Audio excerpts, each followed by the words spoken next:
Oh, lakas oh, number 2. Number 3, lakas Ganito ba ang electric fan mo? Umiikot ang dahan-dahan habang may ugong. Naka number 1 po yan. Tapos number 2, number 3. Ayan po, kahit number 3 mga repairman, may ugong lang ayaw umikot. Okay, yan plug mo muna. Dalawang possible lang po, capacitor or langis. Okay, ang araw po ngayon mga repairman ay May 30, araw ng Sabado. Okay, so eto mga repairman, no? Magagawa mo na ang electric fan mo, napakadali. Paano nga ba? Kapag may ugong, ibig sabihin may power yan. Okay, yung thermal fuse. Kapag walang power, walang ugong, ibig sabihin sira yung thermal fuse. Okay, handaan ko ng video na i-upload na ganito, pero ulitin ko lang, no? Ayan, yung shop po natin ay sarado na. Ito po yung electric fan ko sa bahay, no? Biglang huminto. Okay? So, unang gagawin, alisin mo yung cover, tapos ikot mo yung LC. Ayan, no? May higpit, wala siyang free wheel. Kapag wala siyang free wheel, mga repairman, kahit anong gawin mo, hindi yan iikot. So, kapag walang free wheel, ibig sabihin, okay yung capacitor. Ayan, kapag may free wheel, mabagal ang ikot, sira yung capacitor.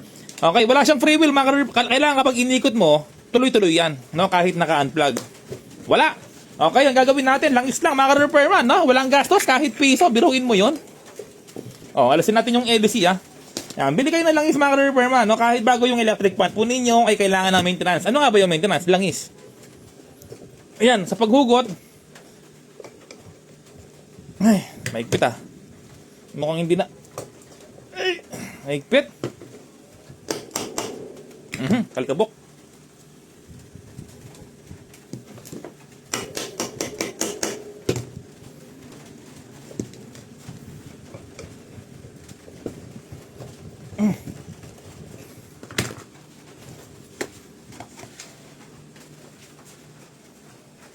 Ayun.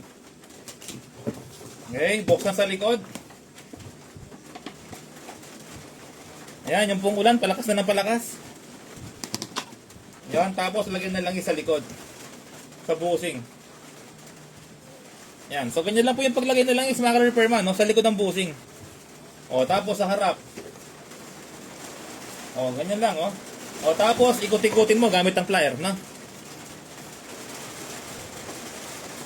Paluin natin.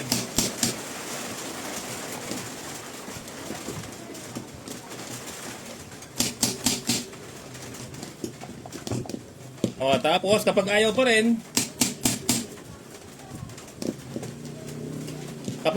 mga repairman, sobrang higpit pa rin, kalasin natin yung makina. Okay, yung makina kalasin natin, no? Kapag ayaw pa rin matanggal. Ay, ganyan lang po yung pagtanggal, no?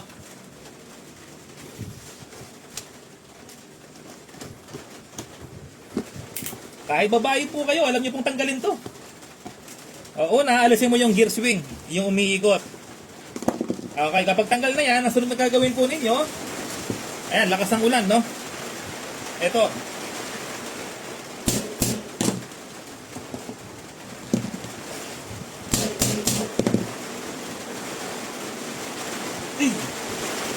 Ay, lost thread pa.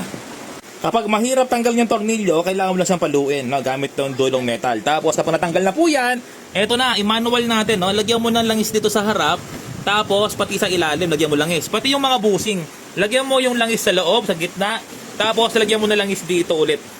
Tapos, ibuhin na natin yan.